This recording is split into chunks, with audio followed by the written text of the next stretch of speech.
નમસ્કાર મિત્રો, આપણે આખી જિંદગી મહેનત કરીએ, પરસેવો પાડીએ, કરકસર કરીએ, બે પૈસા બચાવીએ અને એ પૈસાથી આપણે જીવનમાં એક વખત આપણું સપનું પૂરું કરવા ફોર વ્હીલર લઈએ, મોટી કાર. એ વખતે આપણને વિકલ્પ મળે છે કે ડીઝલ વાળી કાર લેવી, કે ઇલેક્ટ્રિક કાર લેવી, કે પેટ્રોલ વાળી લેવી, કે પછી પેટ્રોલ અને ઇલેક્ટ્રિક બંને મિક્સ આવતી હોય એવી લેવી. પણ આપણે એક વખત પેટ્રોલ કાર લીધા પછી એ કારમાં ઇથેનોલ વાળું પેટ્રોલ નખાવવું કે શુદ્ધ પેટ્રોલ નખાવવું એ ઓપ્શન કેમ નથી મળતો? મારી ગાડી છે તો મરજી પણ મારી હોય કે હું મારી ગાડીમાં કયું પેટ્રોલ નખાવીશ. રિલાયન્સના પંપથી નખાવીશ, નયારાથી નખાવીશ, એચપી થી નખાવીશ, કયા પેટ્રોલ પંપેથી કયું પેટ્રોલ નખાવીશ, એક ચોઈસ હોવી જોઈએ.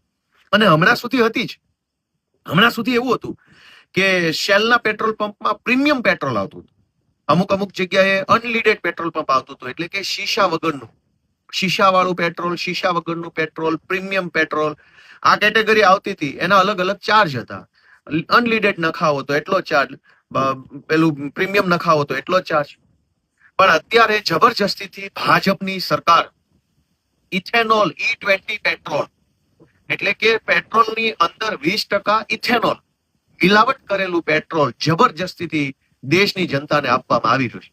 આના કારણે બે ત્રણ નુકસાન થાય છે. એક, કે જ્યારે પેટ્રોલ જ 100% પેટ્રોલ નથી, એની અંદર 20% ઇથેનોલની મિલાવટ છે, તો પછી પેટ્રોલનો 100% પેટ્રોલનો હોય એવો ભાવ કેમ? 20% મિલાવટ છે તો ભાવ પણ 20% ઓછો હોવો જોઈએ, કે E20 પેટ્રોલનો ભાવ 70 રૂપિયા, શુદ્ધ પેટ્રોલનો ભાવ 90 રૂપિયા.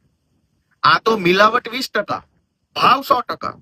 તો જનતાને અહીંયા એક લૂંટનો સામનો કરવો પડે છે. બીજું, કે આપણી ગાડીઓ જે બની છે એ ગાડી E20 કમ્પેટિબલ, એટલે કે E20 પેટ્રોલને એ ગાડી ચલાવી શકે, એના એન્જિન, એના સ્પેર પાર્ટ્સ બધા જે આવતા હોય એ એના માટે નથી બનેલા. તો પછી આપણી ગાડીમાં જબરજસ્તીથી E20 પેટ્રોલ નખાવવાની ફરજ કેમ સરકાર પાડે છે?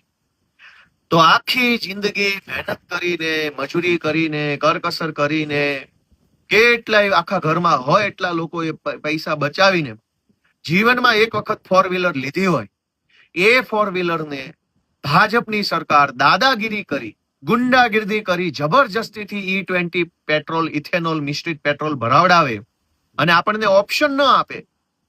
એની સામે દેશમાં એકમાત્ર વ્યક્તિ અરવિંદ કેજરીવાલ લડાઈ લડી રહ્યા છે.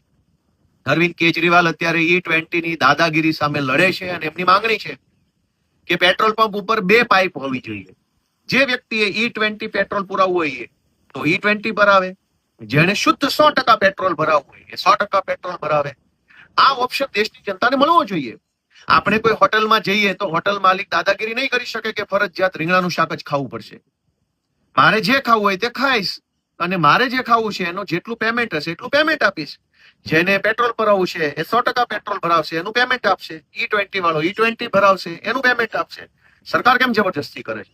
તો આ બાબતે અરવિંદ કેજરીવાલે એક ઓનલાઈન પિટિશનની શરૂઆત કરી છે અને એની અંદર stop E20petrol.com નામની એક વેબસાઇટ બનાવી છે. એની અંદર તમે જઈ અને તમારો વિરોધ નોંધાવી શકો છો, પિટિશનને સાઇન કરી શકો છો. ખૂબ ખૂબ આભાર.